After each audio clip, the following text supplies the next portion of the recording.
Merong lumalabas na balita ngayon na baka daw magka-trade itong Magnolia at San Miguel Beer at isasama nila yung Terra Firma at ito ay magiging parang conduit.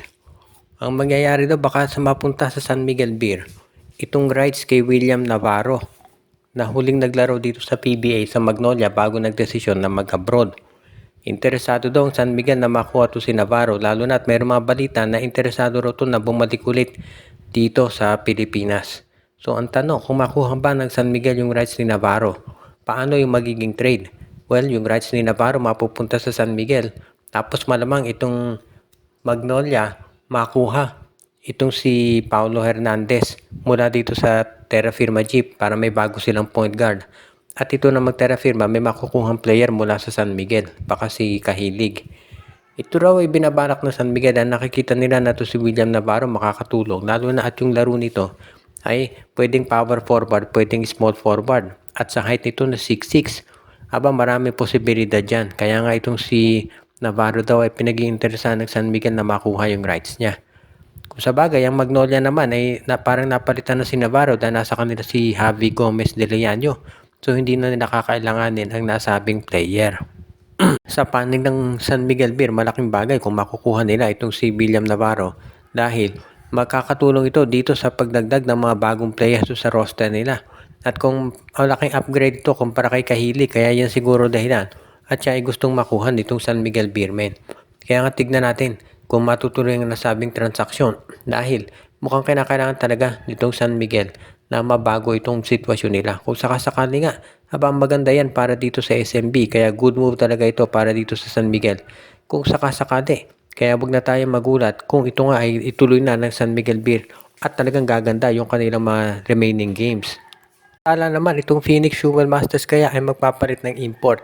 Isa yan doon sa mga tinatanong ng karamihan dahil na-injury itong si James Dickey at hindi naglaro kontra dito sa Converge Fiber XS.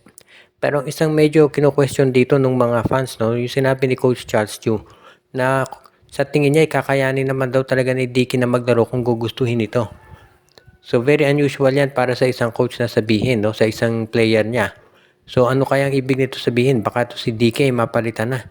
Kasi kung hindi kumbinsido yung mga coaches na malala yung injury ng player at kaya naman itong maglaro, abay mako-question mo yung attitude ng import at yung willingness niya talaga na maglaro para doon sa team.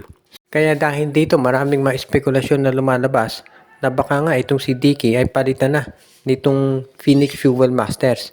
Kasi kung hindi sila sigurado sa commitment ni Dickey dito sa kanilang lineup, mas maganda nga napalitan na to.